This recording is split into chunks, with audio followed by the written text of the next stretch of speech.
Under Edin Terzić, Borussia Dortmund came agonizingly close to clinching a Bundesliga title last season, narrowly missing out on the final day. This season, Terzić and Borussia Dortmund find themselves in a very similar situation. They find themselves on the cusp of reaching their first Champions League final in 11 years. Let's see how we can recreate his tactics in FC24. Borussia Dortmund under Edin Terzić have largely played with a 4-2-3-1 system. He does prefer this as the double pivot provides defensive stability for the defensive areas of the pitch, whereas the number 10 and the wider players provide adequate attacking outlets. Now moving on to the tactics and the tactical vision. Terzic's tactical approach blends gegenpressing with wing play, looking to often exploit the wide areas with quick transitions. This strategy creates numerous goal-scoring opportunities while applying relentless pressure onto the opposition. The manager's desires often emphasize with the rapid ball circulation as well as the aggressive pressing. Borussia Dortmund's tactical philosophy under Edin Terzić revolves around dominating possession, winning the ball back as quick as possible, as well as launching swift counter-attacks. Now onto the defense and the defensive style. Dortmund employ a press after possession loss, looking to win the ball back as quick as possible and apply as much pressure as they possibly can onto their opponents. This high-intensity pressing not only disrupts the opponent's build-up play, but it also allows Borussia Dortmund to implement quick counter-attacks. The team's defensive structure is organized to force turnovers higher up the field and limit the opponent's time on the ball. Now onto the team's defensive width, it is set to 40. Now this will allow the likes of Borussia Dortmund to maintain a nice narrow approach without sacrificing in the wider zones. More so, you are looking to try and prevent the opposition from playing into those central areas of the pitch, making it very hard for them to try and generate any fluidity to their attacking outlets. Now onto the defensive depth, it is set to 60. Now this strikes a great balance between maintaining a high-line press as well as minimizing the threats in behind. Dortmund's defenders are strategically placed in order to cover the passing lanes, preventing any forward threats from the opposition. Now onto the offense and the build-up play. Dortmund often prioritize a fast build-up, looking to transition from back to front very efficiently. The team look to progress the ball rapidly through the lines from back to front, often looking to try and catch the opposition out before they have the time and space to organize their defensive approach. Now onto the chance creation. Borussia Dortmund look to try and create goal-scoring opportunities through dynamic movements and combination play in the final third. Forward runs as well as the width are often emphasized in the success of this attacking outlet, with players looking to support higher up the field, running into those spaces and creating those goal-scoring opportunities. For the width of the team going forward, it will be set to 70. Borussia Dortmund often look to try and utilize the width of the pitch very effectively, stretching the opposition's defensive line and looking to exploit the gaps that they have created. Now for the players in the box, I've set this to 4, allowing for 2 players to be in and around that attacking third as much as possible, waiting for those crosses and those cutbacks. At the same time, Borussia Dortmund tend to have a lot of interchangeability and combination play on the edge of the area, looking to build out from the edge of the box and look to work their way into that final third. And then finally, the corners and the free kicks, as always, they are set to 4. Now onto the individual player instructions, starting off at the back with Gregor Kubel, of course the goalkeeper. He will be set to being a sweeper keeper and having a balanced approach for the saving on crosses. More so, as a sweeper keeper, he will be an additional passing option in the builder play when going forward, as well as maintaining the vigilance to try and prevent any quick counterattacks over the top, where he can look to try and read the game and look to win the ball back and circulate it back into play. His balanced actions for saving on crosses often provides a reassurance and stability in the backline regions. Now into your 2 centre-backs, starting off with the role that Mats Hummels will have. He is set to conservative interceptions, and what this essentially will do is it will allow him to be a very solid anchor in this Dortmund backline, looking to provide solid leadership and coverage for his centre-back partner. In terms of Schlotterbeck's instructions going forward, he will be set to join the attack and step up. Now essentially Schlotterbeck provides a very good dynamic approach to this Dortmund builder play from back to front, allowing him to drift into those more central zones higher up the field and contribute to the attacking outlets of the side. For Borussia Dortmund's fullback departments, both of them will also be set to the same set of instructions, and that is set to join the attack, aggressive interceptions, overlap, as well as step up.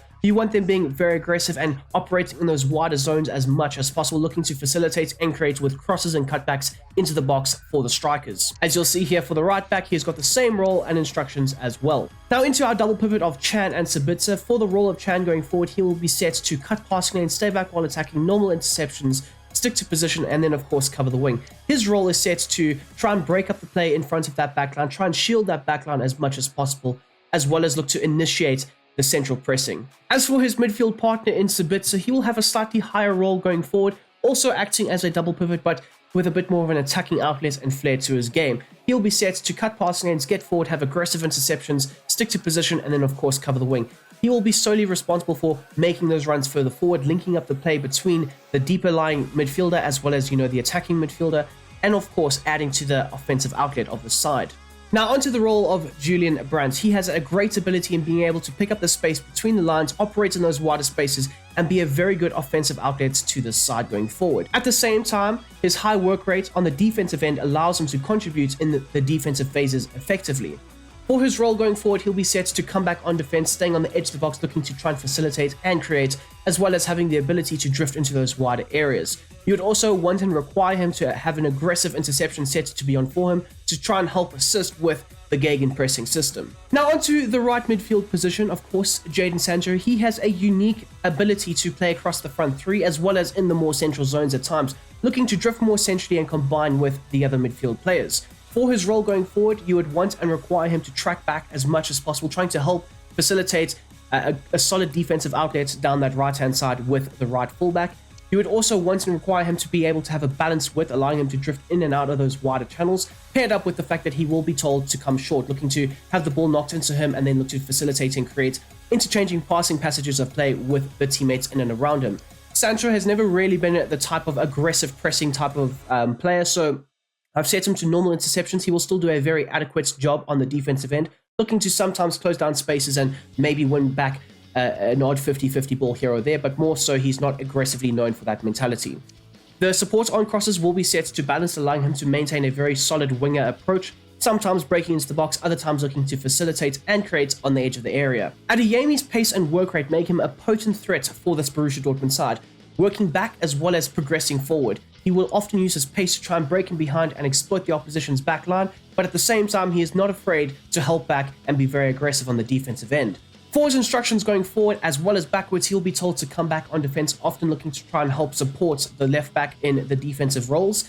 The transgression is set to a balanced width. Now more so he would look to try and stay on the wider areas of the pitch, but if the fullback was there to overlap, he would look to try and drift a bit more centrally, so you want him to still have this nice balanced approach.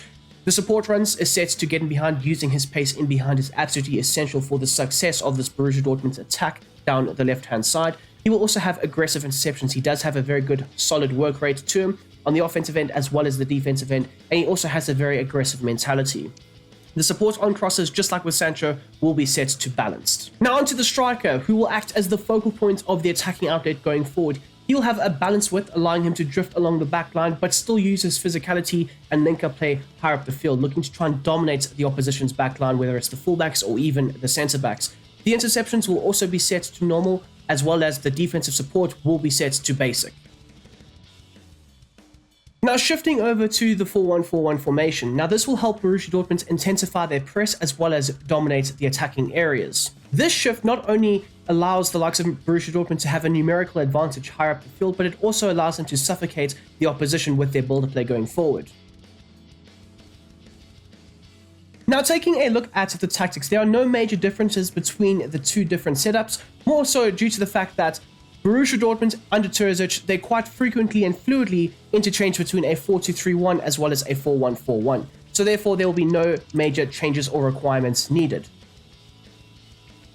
So taking a look at the individual player instructions in this shape and this system, you would want and require your number 6, your lone number 6 in this case, to be the deep-lying playmaker, often looking to drop between the two centre-backs, collect the ball, and progress it further forward. At the same time, he will also look to try and offer a lot of central defensive protection, looking for the two fullbacks to try and bomb down either flank and try and facilitate and create in those wider zones. That is the only change for Chan going forward. And the other changes that we do see are, of course, the two number 8s. Those are the only changes that we see with the two different systems. So for the role of Sabitzer, he will be set to get forward as well as get into the box, often breaking into that attacking area and looking to get on the end of crosses and cutbacks and be a very good nuisance in the box for Borussia Dortmund. The interceptions will be set to aggressive, like the 4-2-3-1 system. And of course, he will still be set to cover the wing and also have the ability to now free roam into those wider right spaces and be able to pull certain players out of position. Now onto the left-hand side for Julian Brandt, a very similar role to what he had for the number 10 position with a few tweaks and variations to it. So the attacking support will be set to balance, allowing him to drop a bit deeper at times or sometimes stay further forward. The supports on crosses will be set to stay on the edge of the box, still looking to facilitate and create on those wider parts of the attacking third. The interceptions will be set to aggressive, and then of course cover the wing, and this time he'll be set to free roam. And there you go, guys. That is how I would implement Edin Terzic's 4-2-3-1 system, as well as the 4-1-4-1 shape and style of play. Of course, we will be getting into the gameplay fairly soon, but before we do, don't you mind smashing that like button? It does a whole lot for the algorithm, and it will obviously help the channel grow for the future. So a big up to you if you have done that. If you haven't, smash that like button. And if you do like the content and you're not subscribed, please make sure that you hit that big red button. Out of 10, the rating that I would give the system would be a solid 9. I love the fluidity between the two different tactical setups. I love the ability for the likes of a Jadon Sancho to drift in more centrally, opening up space down the right-hand side for Ryerson to attack down, who was a consistent threat versus PSG the other night. I also really like the ability for Marcel Sabitzer to have a very good attacking, deeper lying work rate to him. And of course, Julian Brandt getting on the ball and facilitating and creating as well. So it's a very solid system going forward. You guys can let me know though down below in the comment section what you would rate the system out of 10. But right here, right now, let's hop on straight into the goddamn gameplay. So people, we are here with the gameplay, and obviously in this segment of the video, I go ahead and I more or less try and help you guys facilitate the best way to possibly play with these set of tactics and what you should try and do and how you should try and set out your side going forward, backwards, sideways, you name it, and what you should be able to try and expect from the team. Now, essentially, you won't be overcommitting too many players when it comes to crosses into the box. You want to try and, facilitate a lot of the transgression on the edge of the area and then work your way into the attacking zone. But right here, right now, you see the likes of Brandt lays it over to the fullback. Oh my goodness me, and he forces a chance or a save from Donnarumma. Early doors, 7 minutes in, Brandt's set to take the corner. Well, there we go. Well struck, well taken. Fulkrug with a fantastic goal, just like the other night versus PSG, doing a fantastic job. That touch and that finish, by the way, was sensational. That ball over the top, I think it may have been from a Schlotterbeck or a Mats Hummels, was brilliant. It's just a pity because he could have had a hat-trick even. But a great goal, a great first start to the game. We haven't really been able to see what the side can do with this formation. And I will also say this, for the first half, we will be trialing the 4-2-3-1 system. And then in the second half, we will change it to the 4-1-4-1. Now, essentially, during the courses of games, Borussia Dortmund, they will apply it when they think it's necessary to press higher up the field and reduce the opponent's build-up play, going forwards, going backwards. So yeah, you want to more or less have that freedom to do it whenever you want to aggressively press higher up the field and disrupt the build-up play from back to front. They will also look to aggressively, move the ball through the lines. Fulkrug back into Adeyemi into Sabitzer. Sabitzer looking for the ball into Julian Brandt, but it wasn't meant to be. And also, a little disclaimer, because you do have attacking fullbacks, you might be exposed at times with the centre-backs not always, being in the right position. Or if there is a pacey player up front for the opposition players, they can maybe exploit you every now and then. And that was a brilliant bit of ball movement high up the field for Adeyemi, but we just couldn't get it to go. Into Brandt. Brandt lays it off to Ian Martin. Martin, back post cross. Oh my goodness me. Sancho was driving in at that back post area, waiting to maybe get on the ball. Like I said in the instructions, every now and then he will look to drift into the box for those crossing opportunities, maybe at the back post. And there was a prime example of it. But at the same time, we're still looking to aggressively press high up the field, and we will see when the 4-1-4-1 system is implemented. The pressing style and structure, the gegenpressing ability to minimize the opponent's opportunities and spaces and passing options, they are significantly reduced. So yes, you want to try and do that when you try and press with the side. Switching the play out wide into Adeyemi. Adeyemi, by the way, he had his defender on toast the entire night against Dortmund. Cross into the box, and that is going to be a foul. Marquinhos, well, we saw countless times versus PSG, Marquinhos and Adeyemi, as well as Luca Hernandez, they were fouling each other, they were getting in each other's faces, and right then, very similar actually, because I know that Ian Martin also had a very similar situation occur in the game. But you know who's here to take it? The captain, Emre Can. Does he take the penalties in real life? No. Fulkrug will take it. Set to bang it in the top corner. Donnarumma, a brilliant penalty saver, but not there. Fulkrug with his second on the day. We haven't really been able to show the offensive outlet. It's been a set-piece corner and a penalty kick, but the ability to work the ball into those wider zones, work it very quickly. We've been exploiting this PSG backline very effectively. So we have essentially kind of, but I want to score a goal from open play to like demonstrate to you guys how effective and fluid the system can be. Well done. Well nipped back there from Emre Can into Adeyemi, who laid it off into, oh my goodness, and this is where the midfield can somewhat be exploited and exposed. The pace of Dembele is just crazy, man. He's got some crazy pace. So you do need to be mindful of that and I turned the ball over in a very silly situation there. But we move, we go forward. It's all about the attacking outlet. It's all about the pace of the attacking side of things. Looking to also maintain possession. It's a very, key elements to the success of these tactics. And we do tend to see on a regular basis, both Hummels and Schlotterbeck tend to aggressively push themselves higher up the field. Well done, Hummels. Well done, mate. All into Brandt. Turns very well. Fulkrug gets it back in there. There's space. Brandt set to exploit the space. And it's a great, oh my goodness me. The striker dropped a bit deeper. The defense followed the striker, opened up a lot of space for Brandt to try and exploit. And you know what? Maybe on another day he puts it in the back of the net. But right now, Donnarumma gets a big glove to it. Solid. But now we've got a corner kick and we know how dangerous we can be. As well as, Donnarumma, not the best at being able to claim those aerial balls when they're fired into the box. God damn it. Good ball, back into Kubel. Was that a foul? What? I don't know. I don't know what happened there. But always looking just to circulate the play back into the goalkeeper as well. Just buy yourself some time and space on the ball to try and restructure yourself. That's always a must. Oh, Adeyemi. Oh, I was looking for that back pass, but they read the game quite well there. Oh my gosh, look at this press, this aggressive nature. It's being implemented tenfold right here, right now. There's a minute to go in the first half. They will look to try and stem an attack quickly before halftime, trying to, make sure that they can get back in the game for the second half. And Kylian Mbappe dealt with effectively by Nico Schlotterbeck, just like he did the other night, obviously in real life.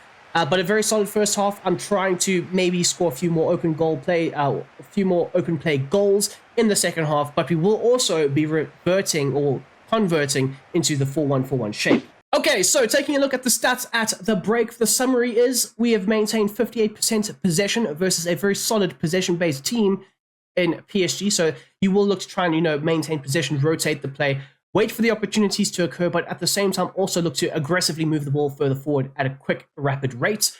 We've had 6 shots to their 1. We've had 2.9 expected goals. Goodness me. We've had almost, we've had double their passes, or more than double their passes. We've put in more tackles. Again, that lends itself to the gegenpressing system and style of play, looking to win the ball back, throw in the tackles, be very aggressive when out of possession of the ball, looking to win it back as much as possible. Okay, so taking a look at the team's possession, we've maintained a lot of possession down that wider left space, looking to combine with Adeyemi as well as Julian Brandt. Of course, because Brandt is the chief creator, you want the ball in his possession as much as possible. But I will say this, because we will be switching to a 4-1-4-1, more naturally, Brandt will have a midfield counterpart to rely on for those facilitating movements. So I expect the play to be nicely spread out now in the second half, down the left and the right-hand channel for the likes of Sabitzer as well. In terms of the passing, as you'll see here, Julian Brandt has been key in the outlet.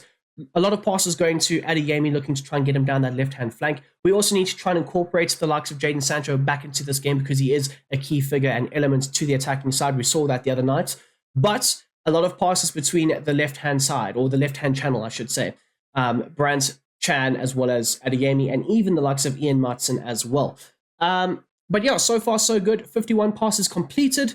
Out of 59, that's not too bad. Okay, so we will be converting into the 4-1-4-1 shape and style of play in the second half. Now, I am a bit worried because, yes, we do have a very aggressive press being implemented, but with that double pivot offers a lot of defensive protection, a nice defensive blanket and layer to the midfield and, defensive line. But I do think that we will be quite fine because we have got a few more attacking options higher up the field for us. Fulcrook doing a good job in holding off the play, but just gets it nicked away from him by Ruiz, who had so many opportunities the other night, by the way. So many opportunities. I don't know how, and I don't know why, but that man just could not score the ball. And there we go. We've got the ball into Jadon Sancho. Lays it off into Ryerson. He would often do this very nicely down that right space. Nice little bit of combination play in the wider areas. Sancho's drifted more centrally, open up a lot of space for the attacking right back, who drifts it into Sancho, who scores a very, very easy tap. And I said we need to get him more involved, and he has done so very effectively, combining in those more central areas. Maybe with a few more passing options, it could have been a bit better. But Ryerson down the right squares it into Sancho in front of the net, and that is our first open goal play of the game. I do like the 4-1-4-1 system maybe a little bit more than the 4-2-3-1, as the attacking options are always going to be there.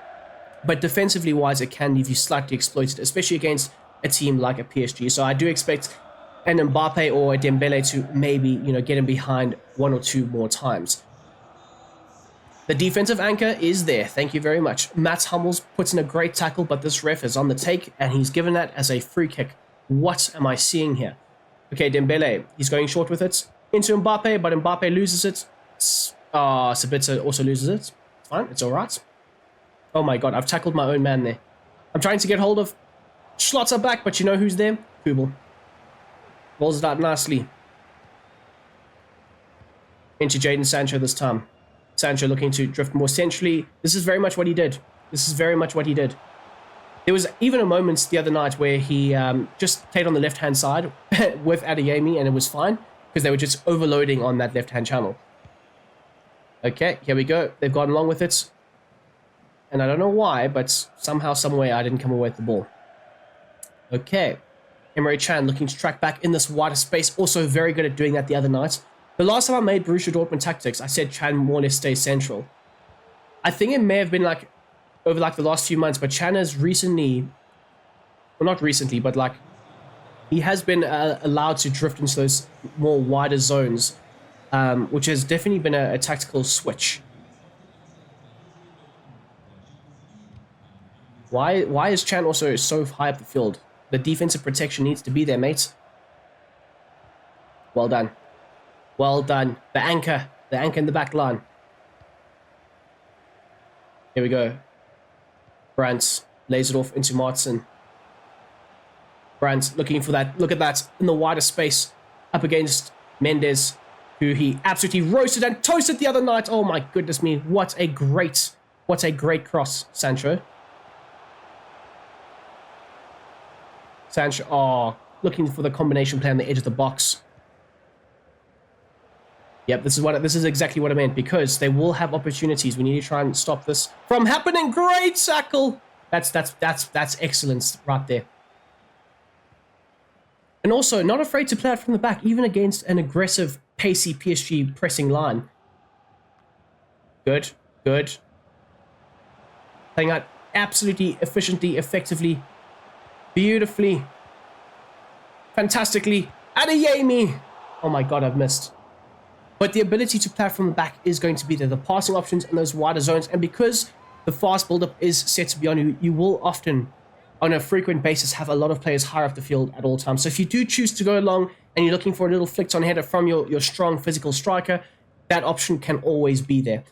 Zaire Emery has come off the field for Ramos. Obviously, a little tactical tweak there.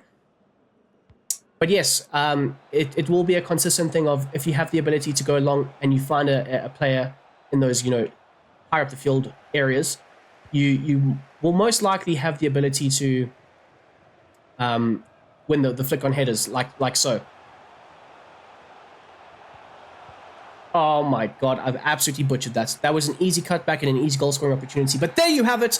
That is the gameplay. That is how I would advise you guys go ahead and set out and play with this Borussia Dortmund side with the various tactics. Like I say, I quite prefer the 4-1-4-1 shape and style of play. But against a team like a PSG, More normally, I would play with a 4-2-3-1 shape and system. But there you have it, guys. I hope you have enjoyed this video. And if you have, like, comment, share, subscribe, do all that good stuff. And until the next time, until the next one, I hope you have a goddamn great day. And I'm out of here.